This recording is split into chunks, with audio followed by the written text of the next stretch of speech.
Before the storm, there was a golden light. Before the 80 Years' War, before the thunder of cannons and the cries of rebellion, the Netherlands was a land on the cusp of greatness. Imagine a world painted by masters, where the morning mist rolls in from the North Sea, veiling bustling ports alive with the clamor of 100 languages. This was a land of water and wine, of canals that mirrored tall, gabled houses, and windmills that turned like patient giants against a vast, open sky. In cities like Antwerp, Bruges, and Amsterdam, a new age was dawning. This wasn't just a place on a map. It was the vibrant heart of Northern Europe's economy, the air hummed with ambition. Merchants in their dark, sensible wool argued over shipments of spice from the east and timber from the Baltic. Fishermen, their faces weathered by the sea, hauled in nets heavy with herring, the silver of the sea that fed an entire continent. In workshops filled with the scent of sawdust and oil paint, craftsmen and artists were redefining beauty, capturing the soul of their era on canvas and in wood. This was a society buzzing with ideas. The printing press, a revolutionary machine, was not hidden away but celebrated. In the halls of new universities and in the smoky backrooms of taverns, scholars and students debated theology, philosophy, and the nature of the world. Humanism was taking root, encouraging people to look not just to the heavens, but to the potential within themselves. There was a confidence here, a belief in hard work, piety, and the rewards of a life well lived. From the wealthiest noble in his country estate to the humble weaver at his loom, there was a shared sense of identity, a feeling of being part of something special, something new. This was the Netherlands, a mosaic of 17 provinces, rich, proud, and fiercely independent in spirit.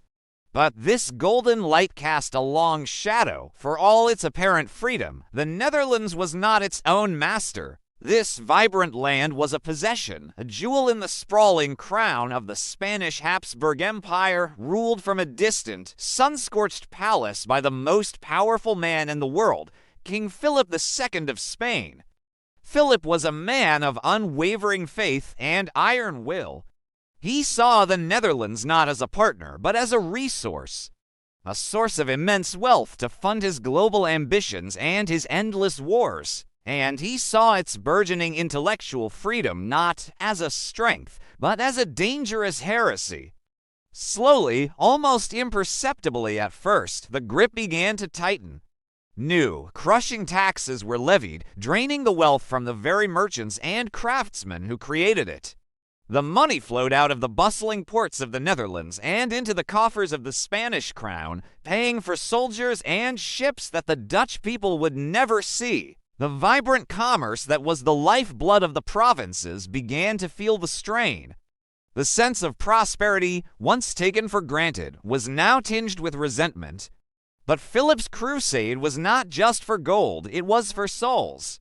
The Protestant Reformation was sweeping across Northern Europe, and its message of a direct, personal faith resonated deeply with the independent-minded Dutch. Calvinism, in particular, found fertile ground in the cities. But to Philip, a devout Catholic, this was a cancer that had to be cut out.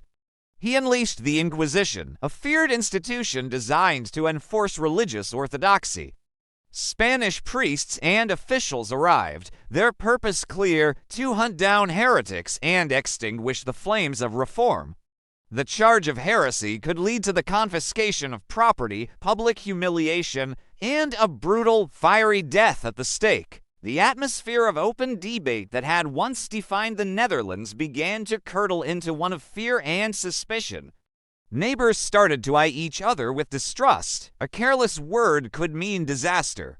Resistance began not with a roar, but with a whisper. In the quiet of hidden rooms, lit by a single candle, merchants, nobles, and preachers would meet.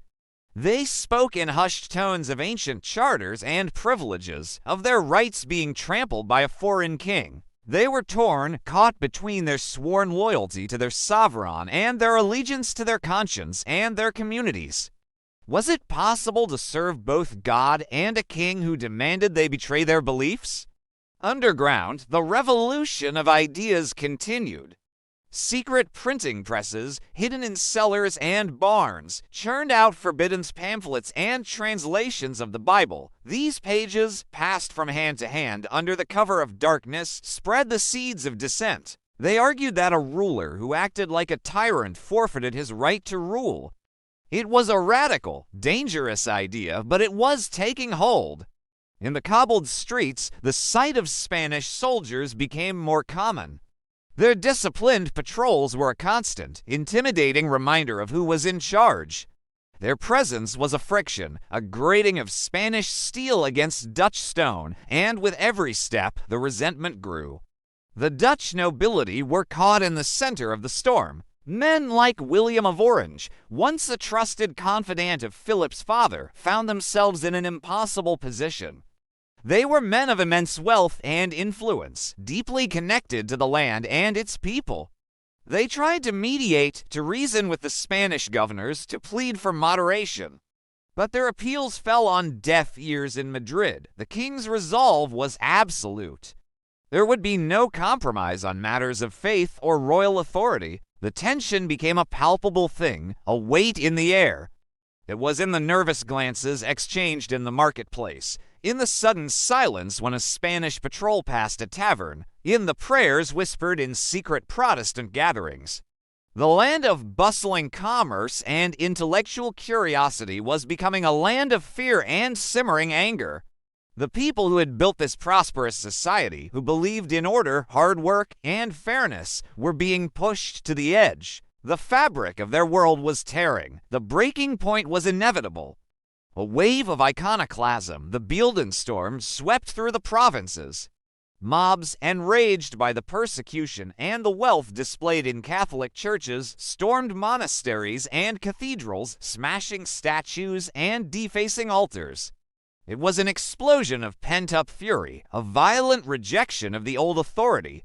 To Philip, this was the ultimate outrage, an act of sacrilege and rebellion that could not be tolerated. His response was swift and brutal. He dispatched his most ruthless general, the Duke of Alva, with 10,000 veteran soldiers.